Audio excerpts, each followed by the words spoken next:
যে শিক্ষার্থী বন্ধুরা, আজকে আমরা ট্রান্সফরমেশন অফ সেন্টেন্সের আরেকটি পার্ট নিয়ে আলোচনা শুরু করছি। সেটা হলো assertive to interrogative and vice versa. অর্থাৎ আমরা ট্রান্সফরমেশন অফ সেন্টেন্সে কিভাবে অ্যাসার্টিভ সেন্টেন্সকে ইন্টারোগেটিভ করব অথবা ইন্টারোগেটিভ সেন্টেন্সকে কিভাবে অ্যাসার্টিভ করব, আমরা এগুলো একটু দেখানোর চেষ্টা করব। প্রথমে আমরা খেয়াল করব যে সেন্টেন্সটাকে আমার অ্যাসার্টিভ থেকে ইন্টারোগেটিভ করতে বলবে সেটার অর্থের পরিবর্তন করা যাবে না। আমরা আগেই বলছি ট্রান্সফরমেশন অফ সেন্টেন্স হলো অর্থের কোনো পরিবর্তন করা যাবে না। তো এক্ষেত্রে যদি কোনো অ্যাসার্টিভ সেন্টেন্সে বি ভার্ব থাকে আর ওই বি ভার্ব যুক্ত সেন্টেন্সকে যদি ইন্টারোগেটিভ করতে হয়, তাহলে আমাদের মনে রাখতে হবে সেন্টেন্সে উল্লেখিত বি ভার্বটাকে প্রথমে লিখতে হবে। তারপরে খেয়াল করতে হবে যে সেন্টেন্সটা যদি ওই বি ভার্বের পরে সংক্ষিপ্ত আকারে আমরা ভার্ব লিখব, তারপরে ভার্ব থেকে সাবজেক্ট লিখব, তারপরে বাকি অংশ লিখব। যদি কোনো সেন্টেন্সে বি ভার্ব থাকে তো মাথায় রাখবো আমরা বি ভার্ব যুক্ত সেন্টেন্সকে আমরা ইন্টারোগেটিভ করতে চাইলে মনে রাখবো শুরুতে সেন্টেন্সে যে বি ভার্বের উল্লেখ থাকবে সেই বি ভার্বটাকে বসাতে হবে। আমরা খেয়াল করি he was present in the party, এখানে বি ভার্বটা হলো ওয়াজ, তাহলে আমরা শুরুতে বি ভার্ব লিখলাম, তারপরে নিয়ম অনুযায়ী এই বি ভার্বের পরে সংক্ষিপ্ত নোট লিখতে হবে ওয়াজন্ট, তারপরে সাবজেক্ট লিখতে হবে, তারপরে সেন্টেন্সের বাকি অংশ ঠিক থাকবে। তাহলে wasn't he present in the party. Okay, তাহলে আমরা আরেকবার বলছি, যদি কোনো অ্যাসার্টিভ সেন্টেন্সে ইন্টারোগেটিভ করতে বলা হয় তাহলে আমরা প্রথমে খেয়াল করব ওই সেন্টেন্সে বি ভার্ব আছে কিনা, আর যদি বি ভার্ব থাকে তাহলে আমরা শুরু করব ওই বি ভার্ব দিয়ে, তারপরে খেয়াল করব সেন্টেন্সটা অ্যাফার্মেটিভ না নেগেটিভ। যদি অ্যাফার্মেটিভ হয় তাহলে সাহায্যকারী ভার্বের পরে সংক্ষিপ্ত নোট লিখব, তারপরে সাবজেক্ট লিখব, তারপরে সেন্টেন্সের বাকি অংশ লিখব এবং most important thing that is question marks. অবশ্যই সেন্টেন্সের শেষে প্রশ্নবোধক চিহ্ন দিতে হবে। এরপরে খেয়াল করব সেন্টেন্সটা যদি নেগেটিভ হয়, সেন্টেন্সটা যদি নেগেটিভ হয় এবং সেন্টেন্সে যদি বি ভার্ব থাকে আর সেন্টেন্সটা যদি নেগেটিভ হয় তাহলে ইন্টারোগেটিভ করার সময় মনে রাখবো একই নিয়ম, শুরুতে আমরা বি ভার্বটা লিখব কিন্তু এখানে আর নোট বসাবো না, কারণ সেন্টেন্সের ভিতরে নোট আছে অর্থাৎ নেগেটিভ আছে। এরপরে সাবজেক্ট লিখব, তারপরে সেন্টেন্সের বাকি অংশ লিখব।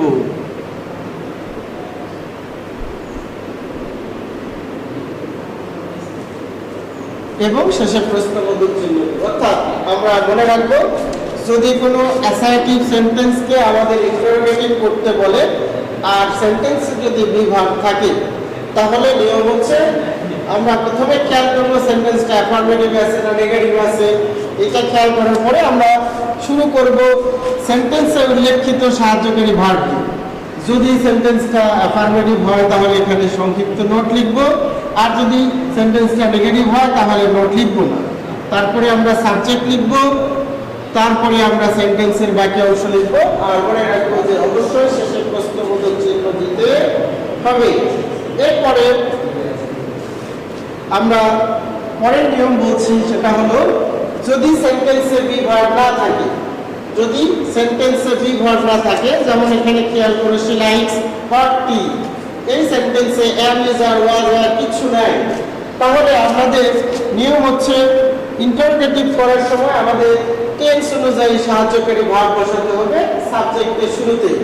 তাহলে এটা কোন টেন্সে আছে, যেহেতু ভার্বের সাথে এস অথবা ইএস আছে আর আমরা জানি এস অথবা ইএস প্রেজেন্ট ইনডিফিনাইট টেন্সের ক্ষেত্রেই হয়, এই কারণে শুরুতে ডু অথবা ডাজ বসাতে হবে। যদি এস ইএস থাকে তাহলে মনে রাখবো ডাজ বুঝবে। তারপরে আমরা খেয়াল করব সেন্টেন্সটা অ্যাফার্মেটিভ না নেগেটিভ। যদি অ্যাফার্মেটিভ হয় তাহলে আমরা এখানে সংক্ষিপ্ত নোট বসাবো ডাজন্ট, তারপরে সাবজেক্ট বসাবো, তারপরে মূল ভার্বের প্রেজেন্ট ফর্ম বসাবো এবার, আর এস লিখবো না, এস লিখলে ভুল হবে। অর্থাৎ ডাজন্ট শি লাইকস ছিল, হবে হচ্ছে লাইক। তারপরে সেন্টেন্সের বাকি অংশ বসাবো হট টি, এবং গুরুত্বপূর্ণ জিনিস প্রশ্নবোধক চিহ্ন দিব। আবার এটা 4 নম্বর সেন্টেন্সে একই নিয়ম। দেখো এখানেও কোনো সাহায্যকারী ভার্ব নেই, না থাকার কারণে আমরা ওই টেন্স অনুযায়ী করব। তাহলে খেয়াল করি এটা কোন টেন্সে আছে, লাইট, লাইট, লাইট, তার মানে এটা প্রেজেন্ট টেন্স, এটা হলো পাস্ট টেন্স, আর পাস্ট টেন্সের সাহায্যকারী ভার্ব হলো ডি। এরপরে আমরা খেয়াল করব সেন্টেন্সটা অ্যাফার্মেটিভ না নেগেটিভ। যদি অ্যাফার্মেটিভ হয় তাহলে আমরা এখানে সংক্ষিপ্ত নোট বসাবো, আর যদি অ্যাফার্মেটিভ না হয় নেগেটিভ হয় তাহলে নোট বসানোর দরকার নেই। ডিডন্ট, এরপরে সাবজেক্ট পড়িন। তারপরে খেয়াল রাখবো আমরা মূল ভার্বের অবশ্যই প্রেজেন্ট ফর্ম লিখতে হবে, কারণ আমরা আবারও বলছি সাহায্যকারী ভার্বের পরে মূল ভার্বের সবসময় প্রেজেন্ট ফর্ম লিখতে হয়। ডিডন্ট করি লাইক দ্য স্প্রিং। ওকে, এবং শেষের প্রশ্নবোধক চিহ্ন। এরপরে আমরা যেটা শিখতে যাচ্ছি সেটা হলো আই নেভার টেল এ লাই। যদি কোনো অ্যাফার্মেটিভ অ্যাসার্টিভ সেন্টেন্সে নেভার থাকে আর সেটাকে যদি ইন্টারোগেটিভ করতে বলা হয় তাহলে আমরা এই নেভারের পরিবর্তে এভার লিখব। অর্থাৎ এই সেন্টেন্সটা অবশ্যই নেগেটিভ আছে। আমরা নিয়ম অনুযায়ী দেখো এই সেন্টেন্সের কোনো সাহায্যকারী ভার্ব নাই, না থাকার কারণে টেন্স অনুযায়ী আমাদেরকে প্রথমে বি ভার্ব লিখতে হবে, অর্থাৎ সাহায্যকারী ভার্ব লিখতে হবে এম, ইজ, আর ডু, ডাজ অথবা ডি। তাহলে এটা প্রেজেন্ট ইনডিফিনিট টেন্সে আছে, তাহলে ডু অথবা ডাজ হবে। যেহেতু এখানে টেল আছে, টেন্স নাই, সেহেতু শুরু হবে হলো ডু দিয়ে, ডু। তারপরে সাবজেক্ট বসাতে হবে, সাবজেক্ট বসালাম। তারপরে এই যে নেভার, নেভার শব্দের পরিবর্তে ইভার লিখতে হবে। এছাড়া সেন্টেন্সে আর কোনো পরিবর্তন হবে না, সেন্টেন্সের বাকি অংশ লিখতে হবে। ডু আই ইভার টেল এ লাই, শেষে প্রশ্নবোধক চিহ্ন অবশ্যই দিতে হবে। এরপরে 5 নম্বরে আমরা 6 নাম্বার বলছে এভরিবডি লাভস ফ্লাওয়ার। এভরিবডি অর্থাৎ কোনো অ্যাসার্টিভ সেন্টেন্সে যদি এভরিবডি থাকে এবং সেটাকে যদি ইন্টারোগেটিভ করতে বলা হয় তাহলে আমরা খেয়াল করব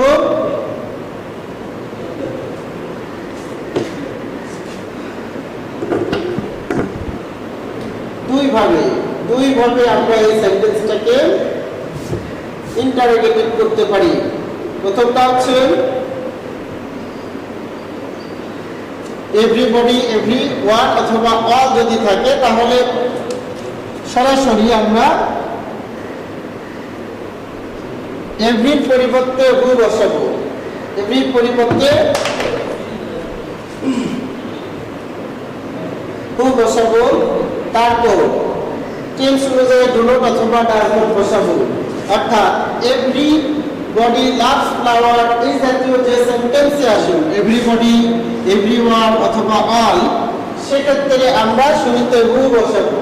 তারপরে টেন্স অনুযায়ী ডু নট, ডাজ নট অথবা ডিড নট বসাবো। তাহলে এখানে যেহেতু লাভস আছে তাহলে হবে হলো does not. Okay, every, who doesn't, who doesn't. তারপরে ভার্বের প্রেজেন্ট ফর্ম লিখবো লাভ, তারপরে সেন্টেন্সের বাকি অংশ লিখবো ফ্লাওয়ার, এবং শেষে প্রশ্নবোধক চিহ্ন দিব। এরপরে আরেকবার বলছি আমরা, যদি এভরিবডি অথবা এভরিওয়ান অথবা অল সাবজেক্ট হয় আর সেই সেন্টেন্সটাকে যদি ইন্টারোগেটিভ করতে বলে তাহলে এই শব্দগুলোর পরিবর্তে হু বসাবো। তারপরে টেন্স অনুযায়ী সাহায্যকারী ভার্ব বসাবো, ডু, ডাজ অথবা ডিড বসাবো। তারপরে নোট বসাবো, যদি নোট বসাবো, এবং তারপরে ভার্বের প্রেজেন্ট ফর্ম বসাবো। তারপরে সেন্টেন্সের বাকি অংশ বসাবো এবং শেষে প্রশ্নবোধক চিহ্ন দিব। কিন্তু যদি এভরির পরে নাউন থাকে, এভরির পরে নাউন থাকে, যেমন এভরি ম্যান, এভরি ওম্যান, অথবা এভরি বয়, এভরি গার্ল, এভরি স্টুডেন্ট ইত্যাদি। তাহলে এই সেন্টেন্সটাকে যখন আমরা ইন্টারোগেটিভ করব তখন আমাদের মনে রাখতে হবে শুরুতে ইজ দেয়ার এনি বসবে। শুরুতে কি বসবে? Is there any, is there any. তারপরে এভরির পরে যে শব্দটা থাকবে অর্থাৎ যে নাউন থাকবে, ম্যান থাকতে পারে, ওম্যান থাকতে পারে, গার্ল থাকতে পারে, বয় থাকতে পারে, স্টুডেন্ট থাকতে পারে, যেটা থাকবে সেটা এখানে বসাতে হবে। Is there any man, is there any man. তারপরে বসাতে হবে হলো হু। এরপরে টেন্স অনুযায়ী সাহায্যকারী ভার্ব বসাতে হবে। টেন্স অনুযায়ী সাহায্যকারী ভার্ব বসাতে হবে। তাহলে এখানে প্রেজেন্ট ইনডিফিনিট টেন্স আছে, এই কারণে আমরা এখানে ডাজ বসাবো।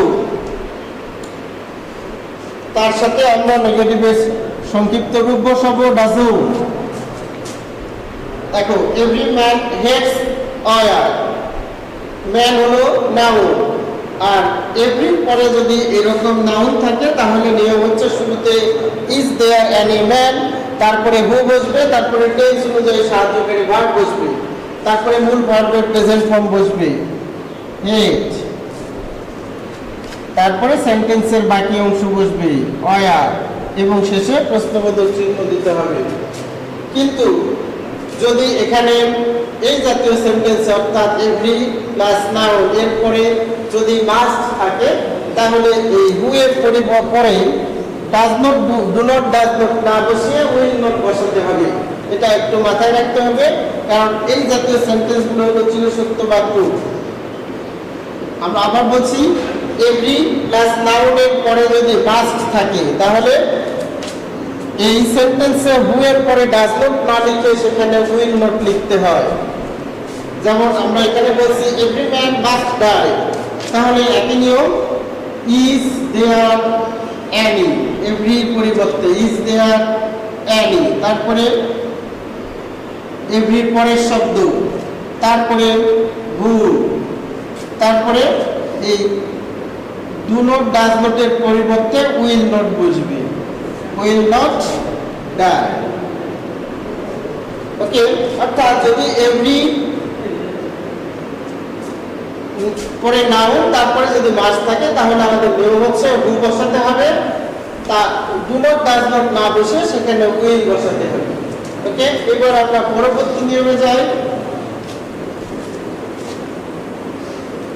নো ওয়ান, নো ওয়ান, নন অথবা নোবডি, নোবডি, নো ওয়ান অথবা নান, এই জাতীয় যদি শব্দ কোনো অ্যাফার্মেটিভ অ্যাসার্টিভ সেন্টেন্সে থাকে আর সেটাকে যদি আমাদের ইন্টারোগেটিভ করতে বলা হয় তাহলে নিয়ম হচ্ছে যে শব্দটা যদি অক্সিলারি ভার্বটা থাকে তাহলে সেটাকে আগে লিখতে হবে ক্যান, তারপরে নো ওয়ানের পরিবর্তে এনিওয়ান, অথবা নো বডির পরিবর্তে এনিবডি, অথবা নানের পরিবর্তে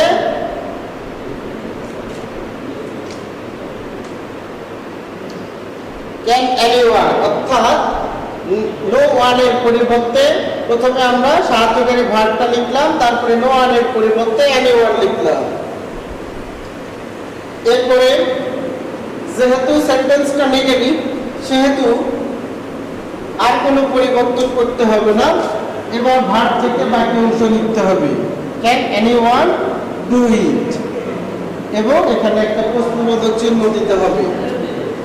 ঠিক আছে, এরপরে নিয়মে বলা হচ্ছে there is no use of this law. যদি এই জাতীয় কোনো সেন্টেন্স থাকে তাহলে আমরা দুইভাবে এই সেন্টেন্সটাকে ইন্টারোগেটিভ করতে পারবো। প্রথমটা হচ্ছে হোয়াট দিয়ে করা যাবে। 10 নম্বর সেন্টেন্সটা খেয়াল করো, there is no use of this law, এটাকে আমরা দুইভাবে ইন্টারোগেটিভ করতে পারবো। শুরুতে হোয়াট, তারপরে ইজ, তারপরে the use of this law, শেষে প্রশ্নবোধক চিহ্ন, এইভাবে করা যাবে। অথবা সাহায্যকারী ভার্বকে সেন্টেন্সের পূর্বে দিয়ে করা যেতে পারে, যেমন is there any use of this law. এইভাবে আমরা এই জাতীয় সেন্টেন্সকে ইন্টারোগেটিভ করতে পারবো। অর্থাৎ দেয়ার ইজ নো, এই জাতীয় কোনো অ্যাসার্টিভ সেন্টেন্সকে যদি ইন্টারোগেটিভ করতে বলে তাহলে আমরা দুইভাবে ইন্টারোগেটিভ করতে পারবো। শুরুতে হোয়াট বসাবো অথবা ইজ দেয়ার এনি দিয়ে করতে পারবো। এরপরে পরের সেন্টেন্স যেটা দেওয়া আছে সেটা হলো life is nothing but full of actions. অর্থাৎ দেয়ার ইজ নো, এরপরে ব্যক্তি উল্লেখ থাকলে হু বসে এবং ব্যক্তির পরিবর্তে অন্য কিছুর উল্লেখ থাকলে হোয়াট দিয়ে করা যায়। আবার এই জাতীয় সেন্টেন্সটাকেও আমরা দুইভাবে করতে পারি, ইন্টারোগেটিভ সেন্টেন্স। এই 11 নম্বর সেন্টেন্সটাকেও আমরা দুইভাবে ইন্টারোগেটিভ করতে পারবো। একটা হলো হোয়াট দিয়ে, what is life but full of sorrows, full of actions. Okay, অথবা এটাকে আমরা অন্যভাবেও করতে পারবো, সেটা হলো isn't life, isn't life but full of action। শেষে প্রশ্নবোধক চিহ্ন অবশ্যই দিতে হবে। তো শিক্ষার্থী বন্ধুরা, এবার দেখো, যদি আমরা এই সেন্টেন্সগুলোকে অ্যাসার্টিভ করতে বলা হয় শুধু এর বিপরীত নিয়মগুলো ফলো করবো। অর্থাৎ আমরা যে যে জায়গায় পরিবর্তনগুলো অ্যাসার্টিভ সেন্টেন্স করার সময় ব্যবহার করেছি সেগুলোকে বিপরীত দিক থেকে ঘোরাবো। যদি আমরা এই সেন্টেন্সটাকে এবার ইন্টারোগেটিভ থেকে অ্যাসার্টিভ করতে চাই তাহলে আমরা কি করতে পারি? শুরুতে আমরা সাবজেক্টটাকে লিখতে পারি, তারপরে ওখানে ছিল ওয়াজন্ট, তাহলে এখানে আমরা নট বাদ দিয়ে ওয়াজ লিখবো, তারপরে সেন্টেন্সের বাকি অংশ লিখবো he was present in the party. ঠিক অনুরূপভাবে প্রত্যেকটা সেন্টেন্সে বিপরীত দিক থেকে ঘোরালে, বিপরীত নিয়মগুলো মানলে, অর্থাৎ অ্যাসার্টিভ সেন্টেন্সকে আমরা যে পরিবর্তন করে ইন্টারোগেটিভ করেছি, ইন্টারোগেটিভ সেন্টেন্সকে আমরা ওই শব্দগুলো পরিবর্তন করে বা বাদ দিয়ে অ্যাসার্টিভ সেন্টেন্স করতে পারবো। ওকে,